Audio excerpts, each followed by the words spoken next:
حضرت ماریہ کی حضرت محمد صلی اللہ علیہ وسلم سے عجیب شادی۔ مصر کے بادشاہ کی طرف سے بھیجی گئی ماریہ نامی کنیز کو رسول اللہ صلی اللہ علیہ وسلم نے اپنی خدمت کے لیے رکھ لیا، لیکن جب وہ حمل سے ہوئی تو منافقین مدینہ کہنے لگے کہ محمد کی باندی بغیر شادی کے حاملہ ہے۔ حضور اکرم صلی اللہ علیہ وسلم نے اسی وقت ایک الگ مکان، بسم اللہ الرحمن الرحیم، مصر کے دارالحکومت قاہرہ سے 400 کلومیٹر جنوب میں المنیا صوبے کا گاؤں الشیخ عبادہ واقع ہے۔ گاؤں کی آبادی 60,000 کے قریب ہے۔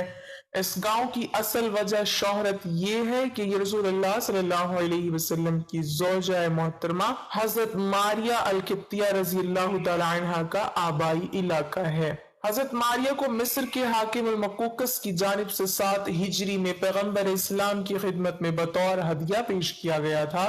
آپ کا پورا نام ماریہ بنت شمعون ہے۔ ان کے بطن سے رسول اللہ صلی اللہ علیہ وسلم کی تیسرے بیٹے ابراہیم کی پیدائش ہوئی، جو بچپن ہی میں وفات پا گئے تھے۔ رسول اللہ صلی اللہ علیہ وسلم نے حضرت حاطب بن ابو بلتہ رضی اللہ تعالی عنہ کے ذریعے مصر کے حاکم مقوقس کو ایک خط ارسال کیا جس میں اسے اسلام کی دعوت دی گئی تھی۔ المقوقس نے بھی جوابی تحریر پیغمبر اسلام کو ارسال کی اور ساتھ ہی 2 باندیاں، 4250 گرام سونا اور 20 عدد قیمتی کپڑے بطور ہدیہ ساتھ بھیجے۔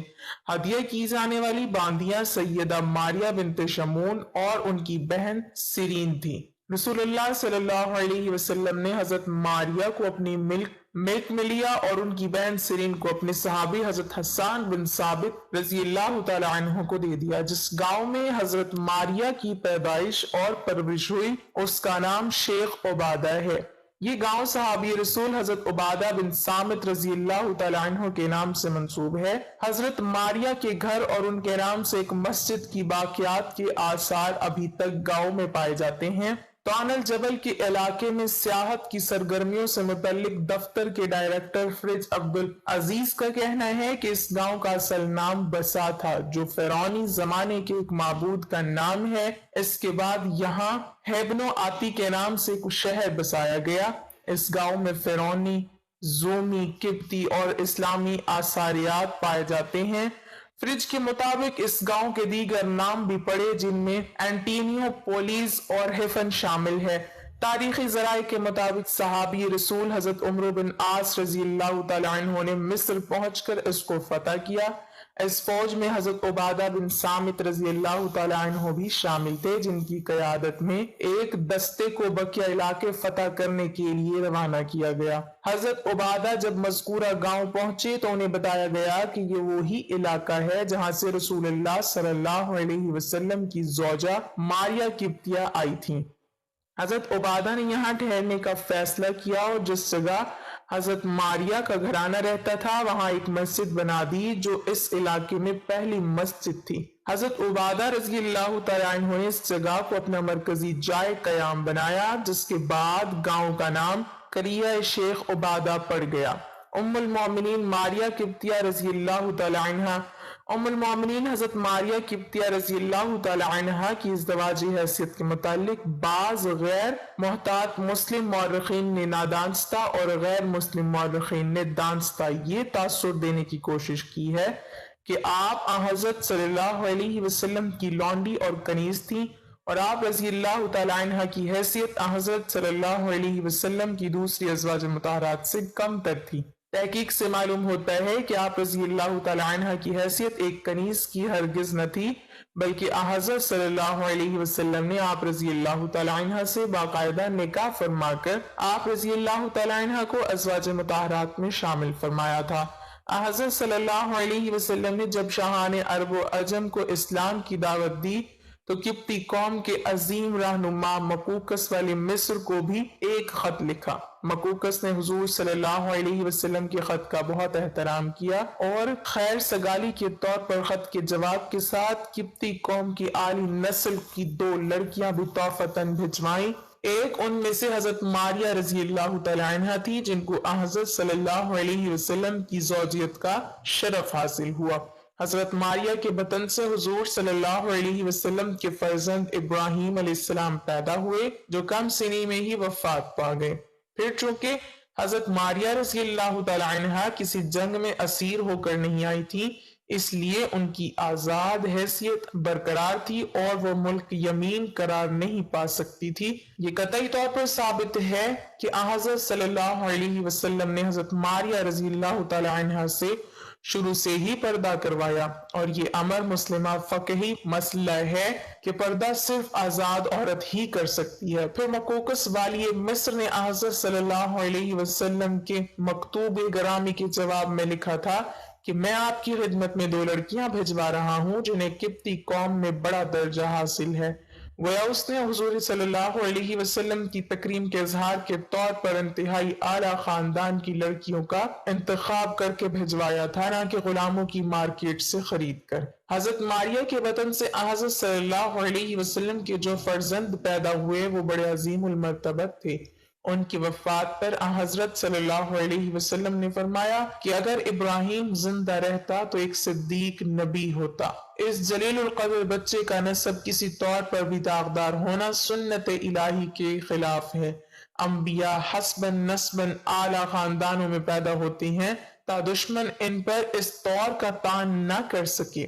عربی زبان میں ایک کنیز کو حبالہ عقد میں لانے کے لیے تزوج کا لفظ استعمال نہیں ہوتا۔ تزوج باقاعدہ نکاح کو کہتے ہیں جو ہمیشہ آزاد عورت سے ہوتا ہے۔ حضرت صفیہ رضی اللہ تعالی عنہ کے متعلق حدیث میں آتا ہے، یعنی حضرت صلی اللہ علیہ وسلم نے حضرت صفیہ رضی اللہ تعالی عنہ کو آزاد کر کے آپ سے باقاعدہ شادی کر لی۔ اسی قسم کے الفاظ حضرت ماریہ رضی اللہ تعالی عنہ کے متعلق بھی آتے ہیں۔ چنانچہ یہ بھی لکھا ہے کہ پھر حضرت صلی اللہ علیہ وسلم نے ماریہ بنت شمون سے باقاعدہ شادی کر لی، جسے اسکندریہ کے والی مقوقس نے رسول اللہ صلی اللہ علیہ وسلم کی خدمت میں ہدیتاً بھیجا تھا۔ اس مضمون میں بعض شبہات کا ازالہ بھی کیا گیا ہے۔ مثلاً کتب آثار و سیر میں مذکور ہے کہ جب حضرت ابراہیم علیہ السلام پیدا ہوئے تو رسول اللہ صلی اللہ علیہ وسلم نے فرمایا کہ ماریہ کو اس کے بیٹے نے آزاد کر دیا۔ اسی طرح حدیث بیان کی جاتی ہے کہ جب کسی کنیز کے ہاں اس کے مالک سے کوئی بچہ پیدا ہوتا ہے تو وہ اپنے مالک کی وفات کے بعد آزاد ہو جاتی ہے۔ ان ہر 2 روایات پر قاضی ابن رشد قرطبی تنقید کرتے ہیں کہ مذکورہ دونوں احادیث محدثین کے نزدیک ثابت نہیں۔ بعض مورخین کو لفظ جاریہ سے دھوکہ لگا ہے کہ یہ لفظ صرف لونڈیوں کے لیے استعمال ہوتا ہے، یہ بات صحیح نہیں ہے۔ حضرت عائشہ رضی اللہ تعالی عنہ اپنے متعلق واقعہ افق کے ذکر میں جاریہ کا لفظ استعمال فرماتی ہے۔ بعض مسلمان مورخین کو ماریہ نام سے بھی غلط فہمی ہوئی ہے، کیونکہ حضرت ماریہ قبطیہ رضی اللہ تعالی عنہ کے علاوہ ماریہ نام کی 2 خادمائیں حضرت صلی اللہ علیہ وسلم کی خدمت گزاری میں رہتی تھیں۔ ایک ماریہ جو جاریہ النبی کہلاتی تھی، ان کی کنیت ام رباب تھی، اور دوسری خادمت النبی کہلاتی تھی۔ یہ مسنہ بن صالح بن مہران عمرو بن حریث کی دادی تھی۔ ان دونوں خادماؤں کے حضرت ماریہ کے ہم نام ہونے کی وجہ سے واقعات میں التباس پیدا ہو گیا۔ دوسرا خط نجاشی شاہ حبشہ کے نام تھا۔ نبی اکرم صلی اللہ علیہ وسلم کے دور میں حبشہ ایک سرسبز و شاداب اور خوشحال ملک تھا۔ یہاں کا حکمران اور یہاں کے عوام مالی لحاظ سے بھی خوشحال تھے، اور امن و امان کی صورتحال بھی دیگر ملکوں کی بنسبت بہت بہتر تھی۔ حبشہ کا حکمران عادل اور نیک دل تھا، اسی لیے نبی اکرم صلی اللہ علیہ وسلم نے نبوت کے 5ویں سال اپنے صحابہ کو حکم دیا تھا کہ وہ مکہ کو چھوڑ کر حبشہ کی جانب ہجرت کر جائیں۔ چنانچہ حضور صلی اللہ علیہ وسلم کے صحابہ نے مکہ سے ہجرت کی اور بحیرہ احمر کو عبور کرتے ہوئے حبشہ کی بندرگاہ مسوہ پر جا اترے۔ وہاں سے 200 کلومیٹر جنوب کی طرف دارالحکومت اکسوم تھا۔ صحابہ نے اس شہر میں رہائش اختیار کر لی اور نہایت امن کے ساتھ یہاں وقت گزارا۔ یہ عرصہ تقریباً 15 سالوں پر محیط تھا۔ بادشاہ حبشہ کے دربار میں حضرت جعفر رضی اللہ تعالیٰ عنہ کی مارکہ آرا تقریر بھی سیرت کی کتابوں میں مذکور ہے، اور شاہ حبشہ کا سورہ مریم کی آیات سن کر رکت سے آبدیدہ ہو جانا بھی ہماری تاریخ میں محفوظ ہے۔ اس بادشاہ کا نام اسحمہ بن ابجر تھا اور نجاشی اس کا لقب تھا۔